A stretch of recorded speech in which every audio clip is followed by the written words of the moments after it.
নেতা নির্দেশ দিয়েছেন প্রত্যেকটি ওয়ার্ডে আমরা গিয়ে সিনিয়র নেতৃবৃন্দ যারা আছে ছাত্রদল, যুবদল, স্বেচ্ছাসেবক দল সহ উপস্থিত সকল নেতৃবৃন্দকে নিয়ে আমরা বিভিন্ন ওয়ার্ডে যাব, প্রত্যেকটা ওয়ার্ডে সমাবেশ করব, প্রত্যেকটা ওয়ার্ডে আলোচনা সভা করব, প্রত্যেকটা ওয়ার্ডে আলোচনা সভা করে পুরো 9টা ওয়ার্ড নিয়ে আমরা মিরসরাই পৌরসভাতে আরেকদিন সকল নেতৃবৃন্দকে দাওয়াত দিয়ে ওখানে একটা সমাবেশ করার চেষ্টা করব ইনশাআল্লাহ।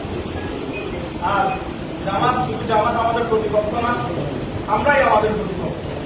আমরা যদি এরকম দুষ্কৃতি কাজগুলো, এরকম দুষ্কর্মগুলো না করি, তাহলে আমি মনে করি না বিএনপির গায়ে কালিমা দেওয়ার মতো কোনো শক্তি আদৌ কারো আছে।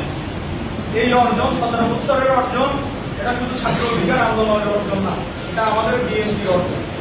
আমরা ধান কাটছি, ফসলটা ওরা নিয়ে গেছে, এইরকম একটা ঘটনা।